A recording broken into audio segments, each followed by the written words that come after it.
All right, so big O notation.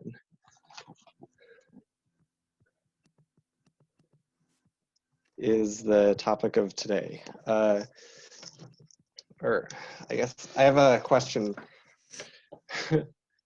Jeremy, what are you doing again? That's a good idea. Oh, there's a Zoom whiteboard. whiteboard. You know what? That's actually a great idea. I'm just gonna do Zoom whiteboard. That's Wait, gonna be much. do you have a tablet? No, I don't. So how are you gonna do the whiteboard? Good point. Good I disagree. point. No, I'm not letting Alvin scribe. Yeah, that's good. I'm just gonna do this. I'm gonna ask you guys to. Can I see chat? I can't really see chat is the problem. We can read the questions out loud. Here we go. Sure. Big O notation. So, I guess raise your hand in Zoom chat if you remember about from last time what it was, or like raise the little blue hand if you know what big O notation is. So I get a sense of should I start from scratch or not.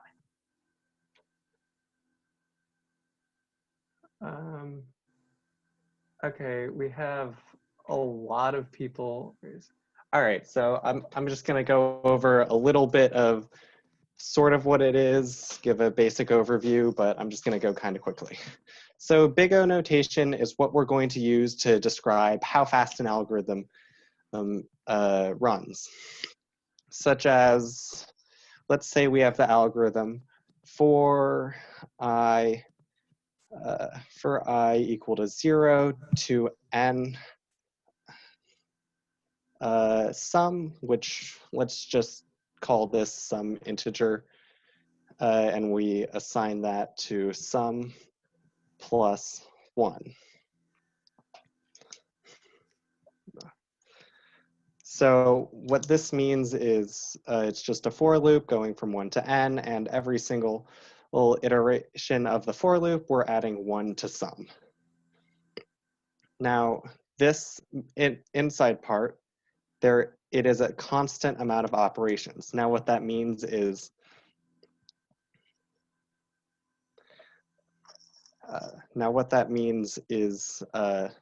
the amount of time it takes does not matter at all,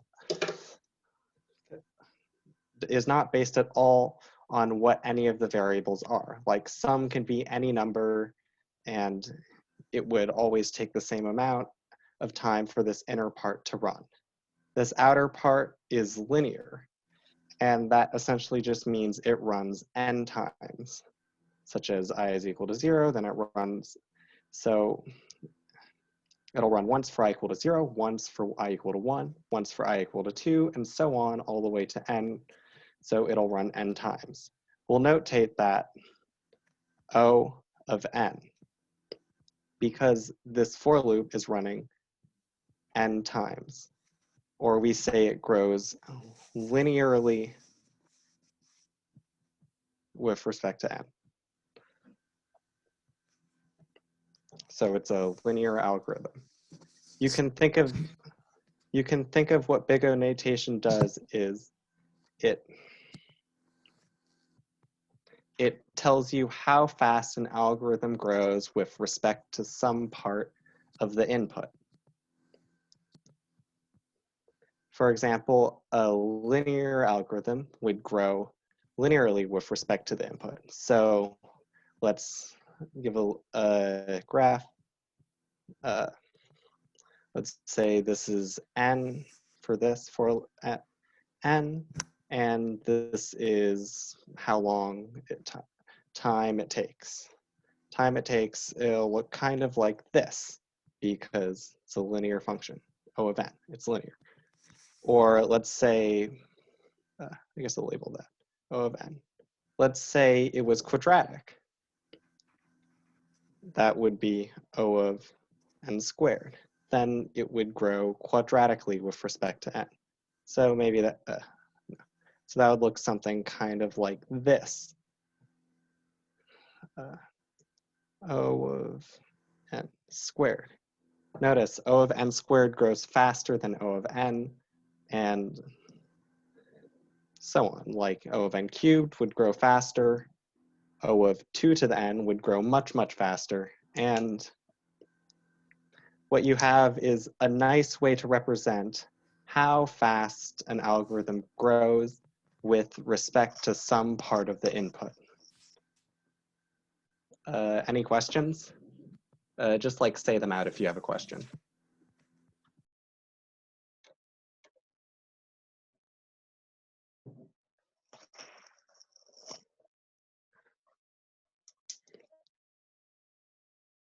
No?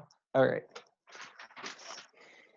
So keeping in mind that big O notation is just how fast an algorithm will grow, or with respect to some part of the input, like the size, or maybe a number, like in this case, n. Let's do some problems. Yes. So let's analyze a relatively simple algorithm. I'm gonna mark this here. Here we go. For I equal to 0, from 0 to n, for j equal to I to n, sum is equal to sum. I'm just say is equal to sum plus 1. Now I want you to find what is the time complexity with big O notation, which is just how fast is it going to run? And I want you to find that with respect to n. Fine.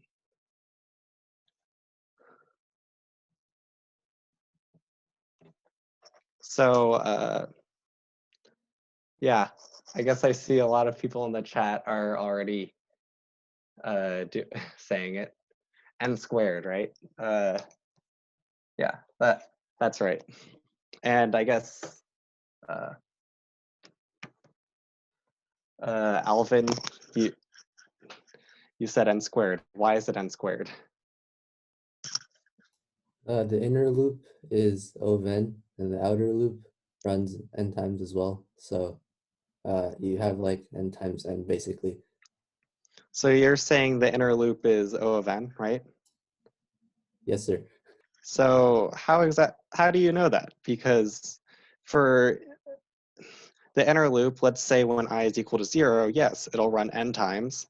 So when I is equal to 0, the inner loop will run n times. But let's say when I is equal to n, or when I is equal to 1, then our loop will run n minus 1 times, and so on. But when I is equal to n minus 1, then our loop will only run, did I have this right? 0. Yeah, the inner loop will run 2 times, and when I is equal to n, the inner loop will only run once. Or here will run 1 times, and when I is equal to n, it'll run 0 times. So how do you know that the inner loop still makes it n squared? Because like the max is still the max of each loop is still going to be n. You're saying, so the max of the inner loop is still going to be n, right? Is that what you're saying? Yes. That's not quite right. Consider a different algorithm. What this does is it has this outside loop for I equal to 0 to n, but then it also has the inside loop. And what it does is, if I is equal to 0, it does some constant operation n times. So I'm just going to say if I is equal to 0, run n times sum plus 1, something like that. However, if I is not equal to 0, it just does nothing. So nothing. That still has, the inner loop still runs a maximum of n times, but what would the time complexity of this be?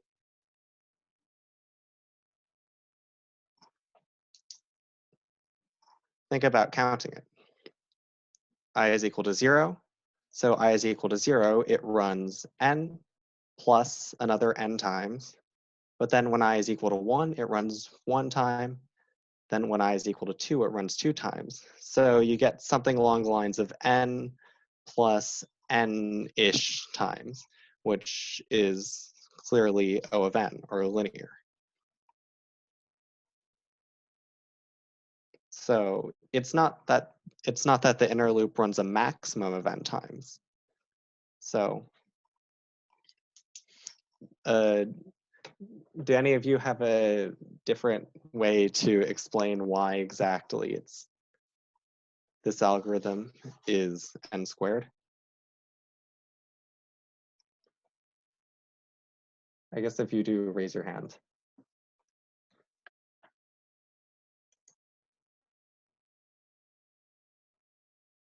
Also, hi, Colin. Yes.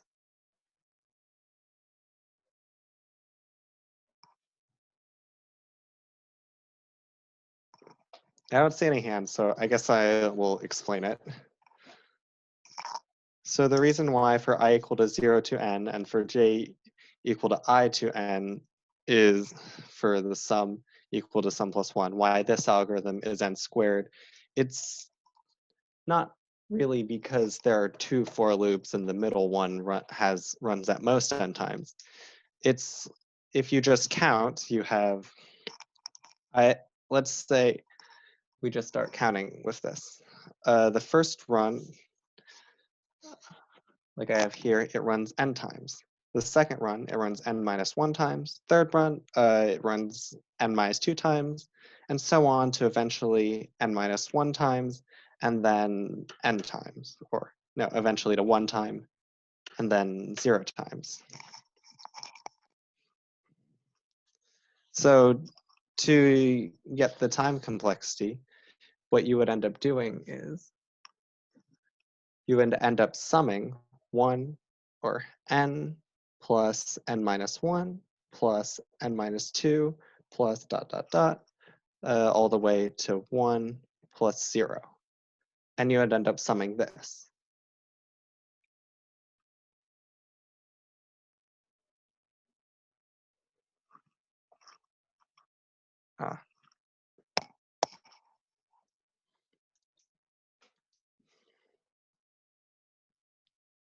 Wait, so did Now- you just use the summation formula? Yeah, Okay. so because you have n plus n minus 1 plus n minus 2 all the way to 1 plus 0, you can calculate this if you know the sum of the integers from 1 to n.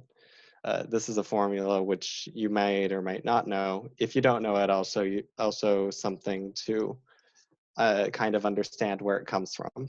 But you might know it's n times n plus n times n plus 1 over 2 is formula. And you know that is O of n squared. N squared. Now that's kind of feels like just pulling out a magic formula from somewhere, which while this is definitely a formula which you should know, or like if you don't know it, that's okay, but like it's important that you should learn it. I'll try to give a different explanation of why exactly it works. So if we go back and look at exactly what this algorithm is doing, you have an integer I and an integer j. I starts as 0, and then when I is 0, you have j, which is also 0, and then j is 1, and then j is 2. And what you can think of it is you can think of it as a pair. You can think of it as a pair I, j. where I is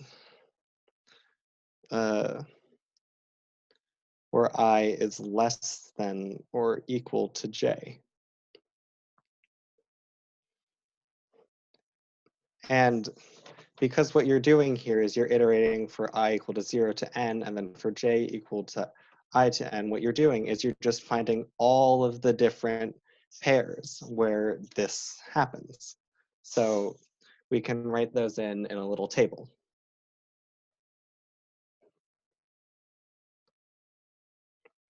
So let's start with this 0,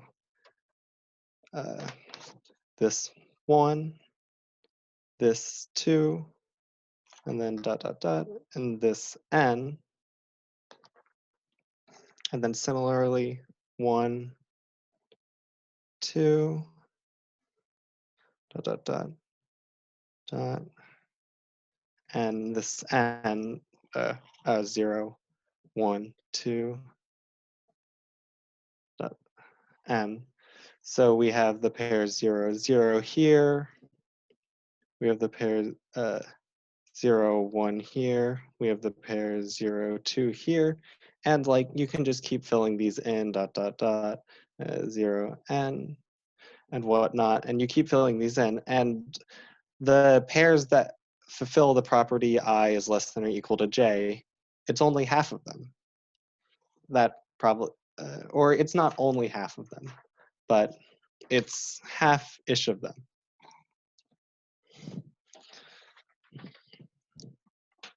Because notice that if we let's make like a triangle-ish thing for where we have half of them here.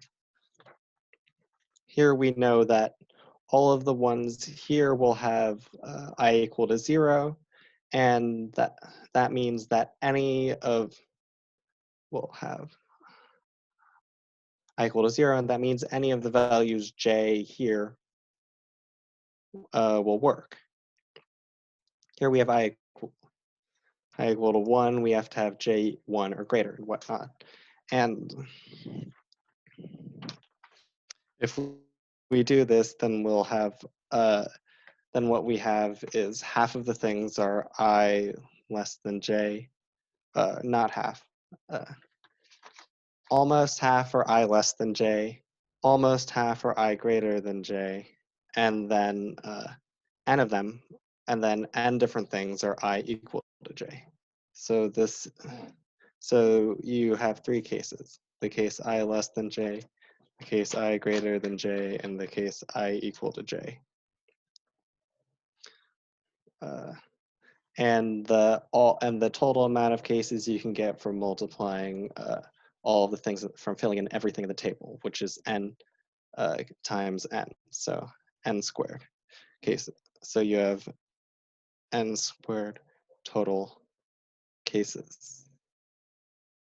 N squared total cases. So let's just handle each of these cases by themselves.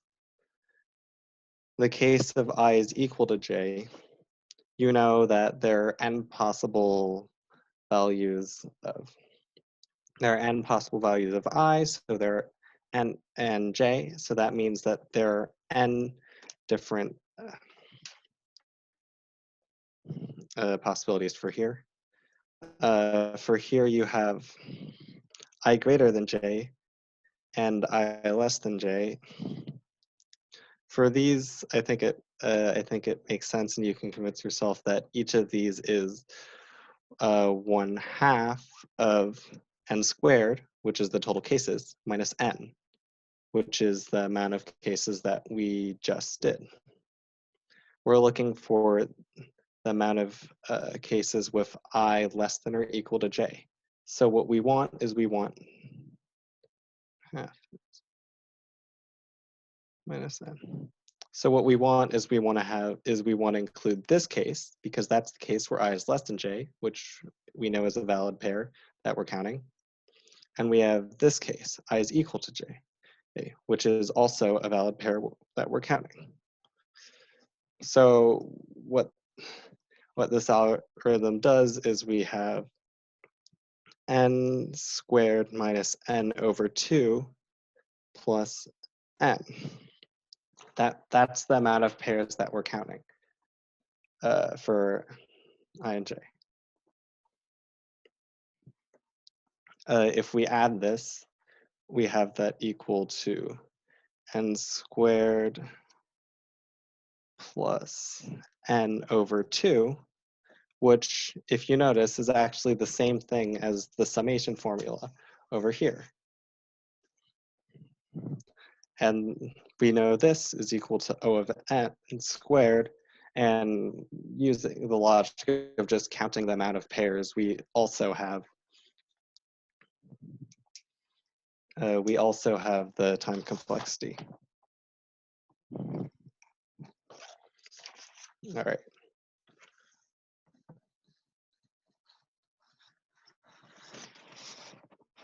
All right, so just gonna put this here to mark. Just gonna put this here to mark. All right, let's do another question. This is gonna be a recursion. I'm gonna show like a recursive function. So I'm just gonna say function or of n, and we're going to define that if n is equal to 0, then what we'll do is we'll return 1, and else we're going to return function of n plus function of n, or function of n minus 1 plus function of n minus 1. Again, this function doesn't do much of note in this form, but this structure of having a recursive function where you have a statement, if some value here is equal to 0, then you just return and terminate it, terminate the function, or else you return some sort of recursive thing here. This is actually relatively common. So similar with the last one, I'm going to ask what. Isn't this an infinite loop? Is it? No, I don't think so. Function n calls itself. Function. Keeps on calling function. I think you meant n minus 1 and n minus 2. Oh, I think yeah, it's a bit messy. Yeah, this is n minus 1. So we have what is, and then what is the time complexity? But then would the second one still be n minus 1? I know, doesn't matter. If this one was n, it would still go into an infinite loop. Yeah, the second one though. The second one is also n minus 1. Oh, okay. Both are n minus 1. So what is the time complexity of this? I guess I'll, yeah, Mohammed already put it in chat. I think I'll give like a couple more seconds for other people to think a little bit about it.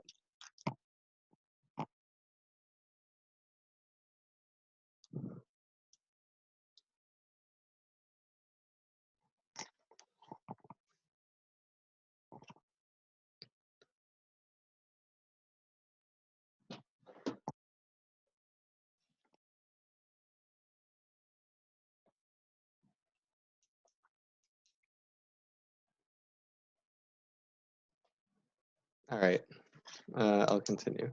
So what is the time complexity?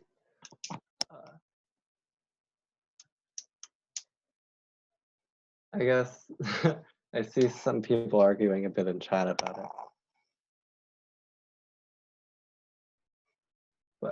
But 2 to them. Yeah, 2 to the n is right. Would you care to explain it, I guess? So Uh, like for so like when you have the initial function call, Yeah. like that's Uh, that's sh- that's like there, one run, and for each Mhm. function call, you have 2 more function calls. So it splits into 2, and each one subsequently splits into 2, and it keeps on going, and like yeah, it keeps adding up. Yeah, and you get, oh, oops, 4, and you get something like this, right? Yep. And then it just keeps going.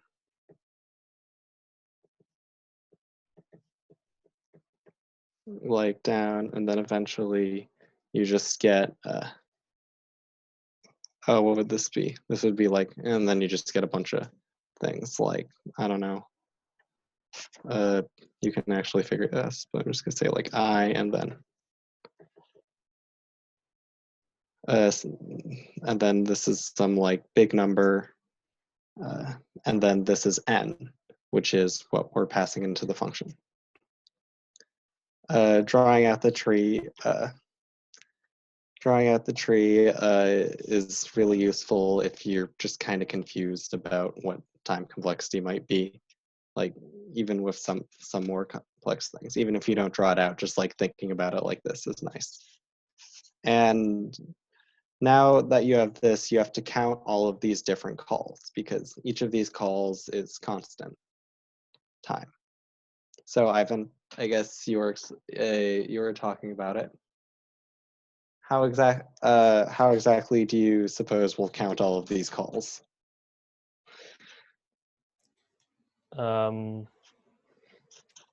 Geometric sum formula. Would that work? Yeah, I guess that would. But yeah, that would. But that's also kind of a big scary formula. Like, can't you use the formal definition of like big O, and like just use leading coefficient? That's what I was more thinking about. Because with big O, we care about growth. So in this case, we can leverage the fact that we don't care about all of the different nodes. We don't have to actually count every single node. We just have to figure out how much is it going to grow by. All right. Yes, can you still see the tree? Yes. All right. So the way we're going to do this is we're going to start just looking at it like this. We're going to figure out how many of, we're going to figure out on the bottom layer how many leaves are there, and what a leaf means. You can just think of it right now as the node at the bottom of this recursion tree. So what you're going to do is you're going to count how many leaves there are. The way we do that is we can see every single time we go down one call, it splits into 2 more calls. So we start at 1, then we have 2 here, and then this splits into 2, so 1, 2, 3, 4, and then it splits into 2 again and whatnot. And you can notice the pattern: 1, then 2, then 4. Then if you were counting again, 1, 2, 3, would split into 1, 2, 3, 4, 5, 6, 7, 8, 8, and you can recognize this is just 2 to the n. And to find the bottom layer. So you know the bottom layer has 2 to the n nodes. Does anyone have any questions about that?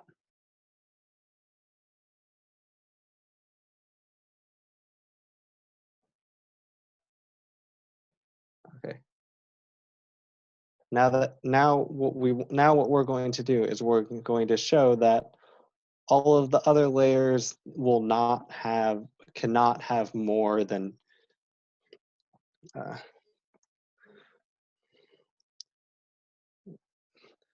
that all of the other layers, when summed together, are not going to be too much of an impact, are not going to be anywhere near as much to affect the growth, to actually affect the growth. So to do that, we could notice that every layer, let's say take this layer 3, which has 1, 2, 3, 4 nodes. Notice that the layer before it only has 2 nodes. And if you think about it, that should make sense, because from this layer, because from these 2 nodes, each of them makes 2 more function calls. So for every 4 of these, it goes back. So 2, 3 here goes back. So you have half the amount for here because these 2 are accounted for by this, and half the amount for here because these 2 are accounted for by this.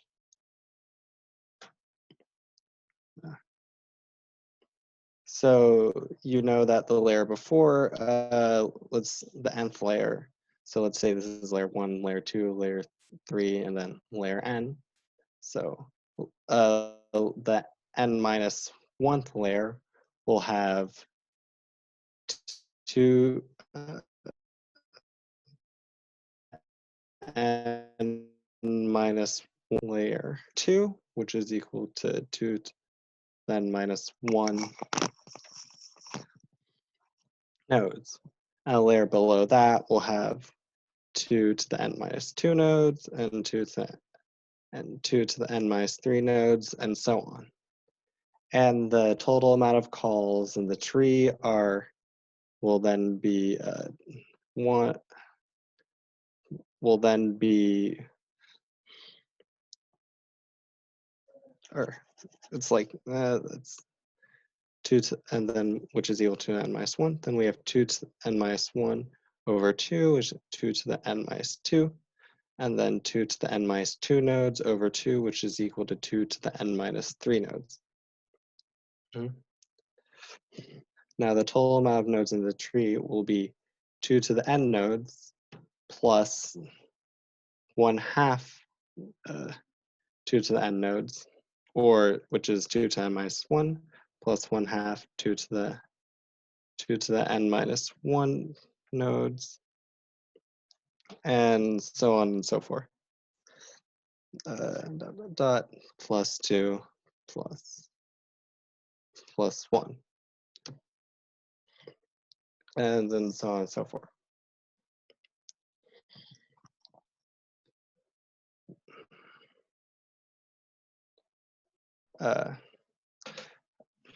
Now 2 to the n minus 1, we know grows slower than 2 to the n. So by big O, and 2 to the n, or 2 to the, like, it's not going to have as much of an impact as 2 to n, and it's not going to have like an impact that really matters compared to 2 to the n. So what we can do with this is we can actually just ignore all of this. We can just ignore it because it doesn't grow as fast as this leaf, as the bottom layer. And from that, we can say it's 2 to the n. And like Ivan said, you can also use the geometric sum formula to get this, but that requires knowing a formula, which is kind of like while it's a formula that, again, is useful to learn and good to learn, it also requires knowing a formula, which is kind of annoying. I guess, do you want one more recursion tree-ish question? Or should I just, or do you want to move on to something else? I guess raise the blue hand if you want like another recursion tree-ish question, or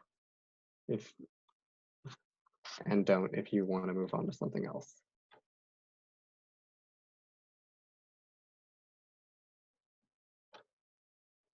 Okay, so I guess we're moving on to something else.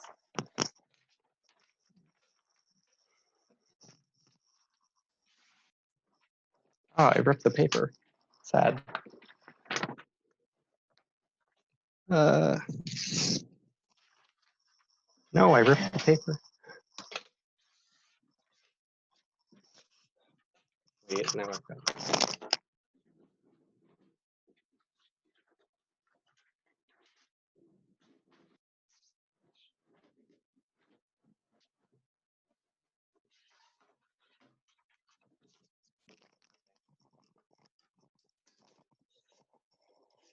All right. Now we're going to move on to what big O notation actually means, which is this is going to be the slightly more, I guess, math-like definition of big O notation. Now, what we want is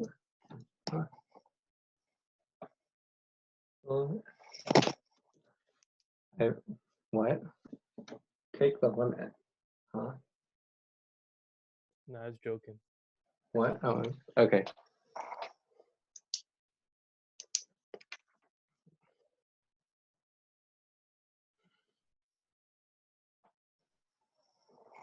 So I guess now that we've gone through a few problems and the idea that big O notation is just kind of how much a function grows,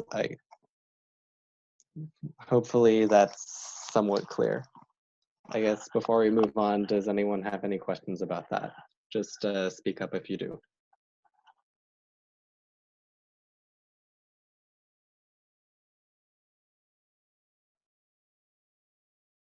All right. So what the actual definition of big O notation does is it somewhat captures that and somewhat doesn't. So I'm just going to write it out and we can go through it. Definition is we can say g of x, where g of x is some function, is equal to O of f of x, where f of x is again some function, if there exists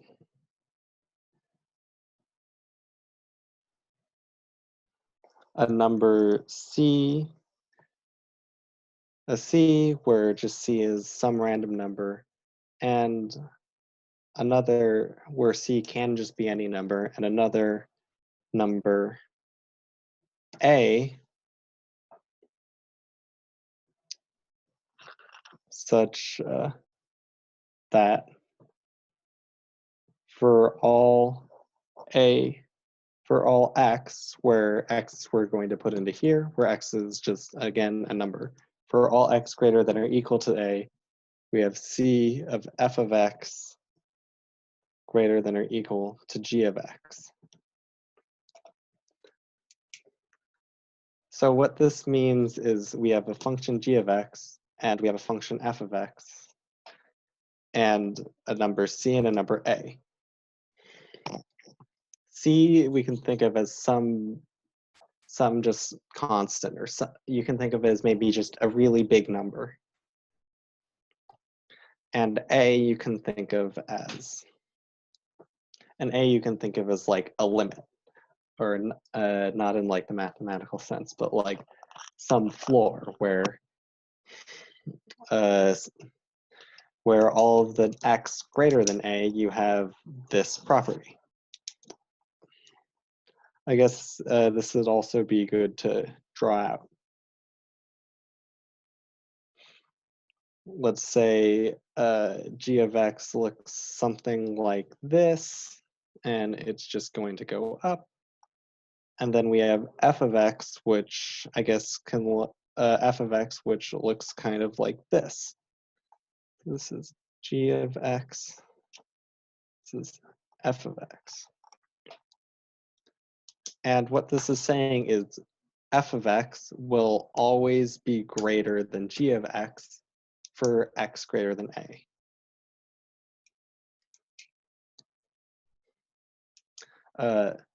That allows us to capture how much the function g of x is growing.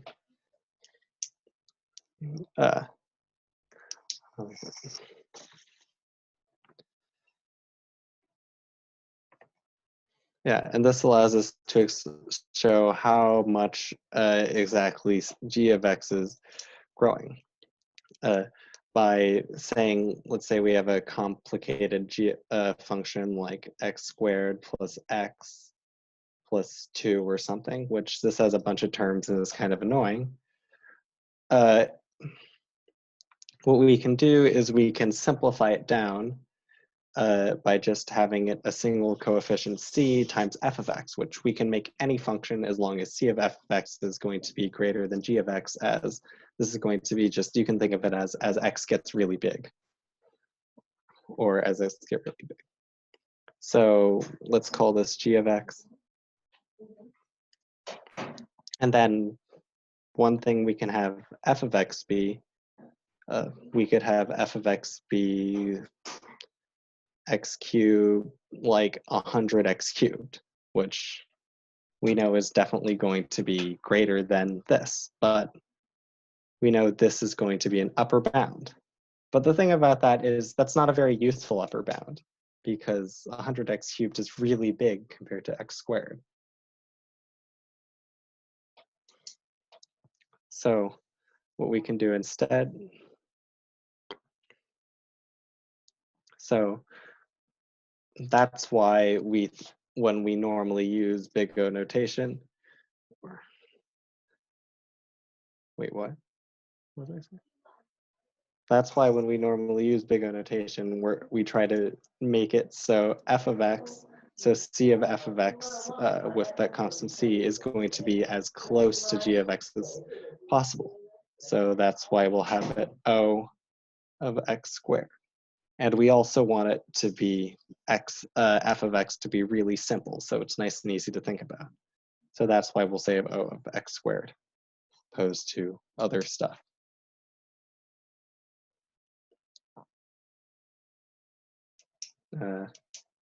Yeah, I guess that's how the formal definition kind of explains how there's how big O notation works as an upper bound to a function. There's some more like theory stuff that you can do, but it's polynomial is just, and polynomial is just leading coefficient, right? Leading to. Ivan, can you clarify what you mean by that? I guess. What exactly do you mean by and polynomial is just leading coefficient?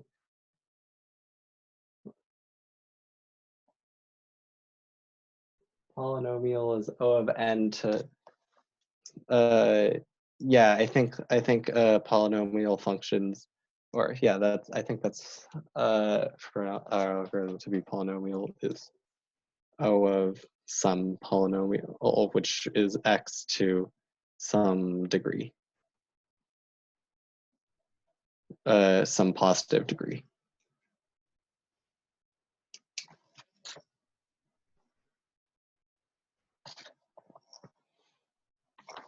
Yeah, I have some more stuff on this paper, but I don't think it's related enough to competitive programming. So if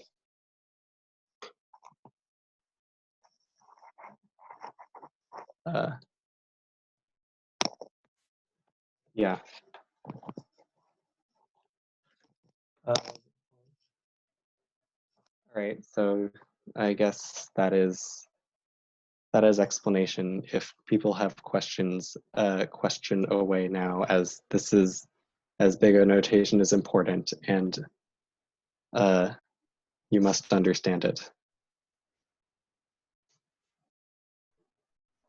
It's very important to understand.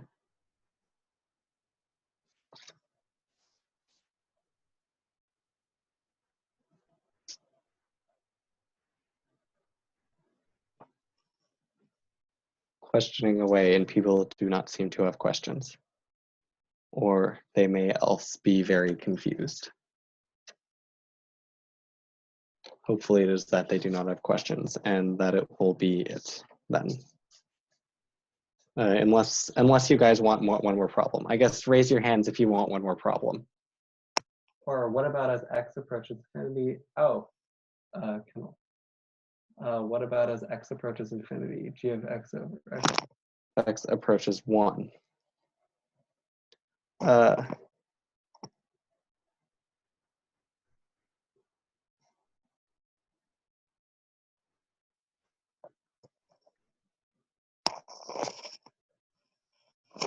Yeah, it is what Ivan said. It doesn't necessarily have to approach 1. And I think that we can actually, I don't remember if I've seen that somewhere, but that sort of works. But the issue with that is what it doesn't is, if you're just thinking about big O notation in terms of growth, then yeah, thinking about like that does work.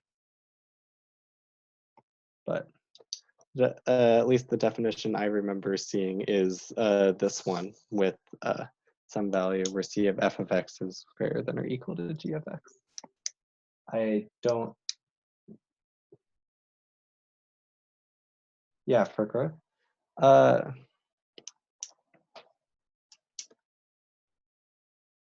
If you're just thinking about in terms of growth, I think yeah, you can think about it like that, where you have some function f of x and some function g of x, and where if you have f of x over g of x, as x gets big, x gets big, I guess big. There's more form. Well, this f of x over g of x is goes to something finite. Finite. If you're thinking about big O notation just in terms of growth, I think that'll probably work for most things, or for everything that I can currently think of. Yes, this should.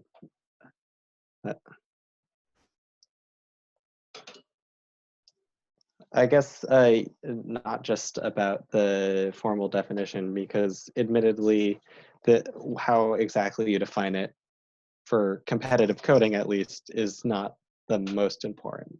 It more just understanding that big O notation is used to capture how fast a function will grow. That's the more important thing. So I guess, do you guys want another problem, or do you want to just go?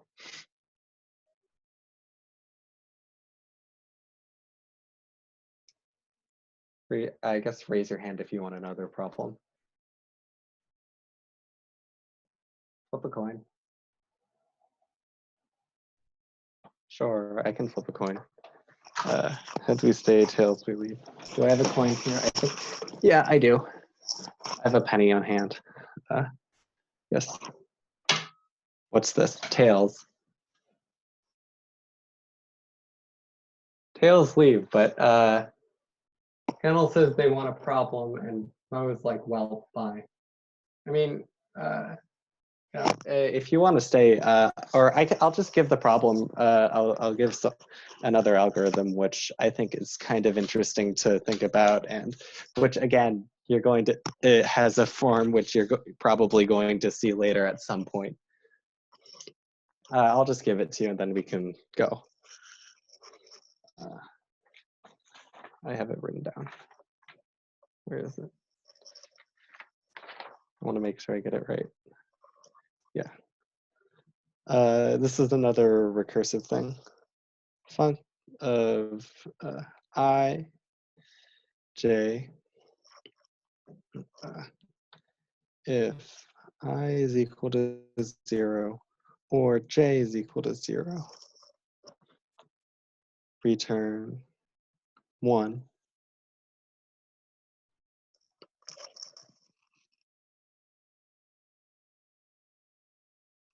And then let's say we have store.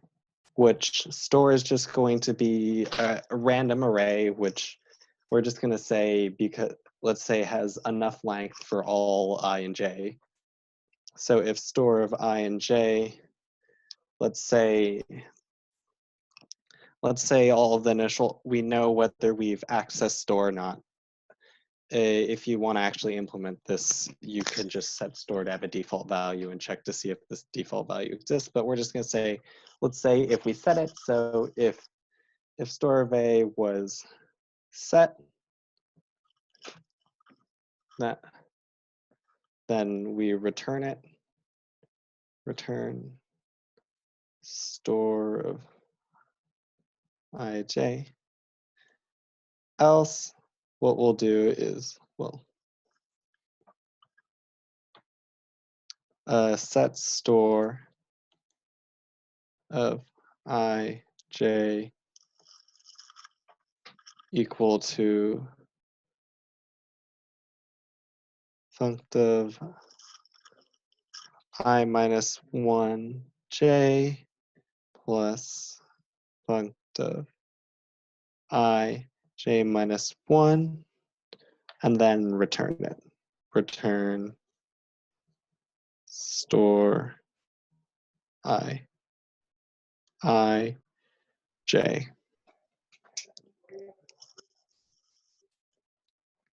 All right. Here's the algorithm, and then I guess we analyze it to find time complexity. In the case I is equal to j, which we can just call n. So finding the time complexity of this. This is kind of similar to the tree thing we did before. So with a lot of recursion, that's kind of what you're going to do. You're going to build a tree, and then the tree actually works out kind of nicely when you start counting stuff for this, and then you get a nice solution. Some of the people probably already know it, but yeah, here's a question. Maybe we can go over it a different time, but yes. Or like you can, or if you have an answer and you want to check, you can like message in the Discord, I guess. That works too. But here's the problem. Yeah, that's actually it then. Okay.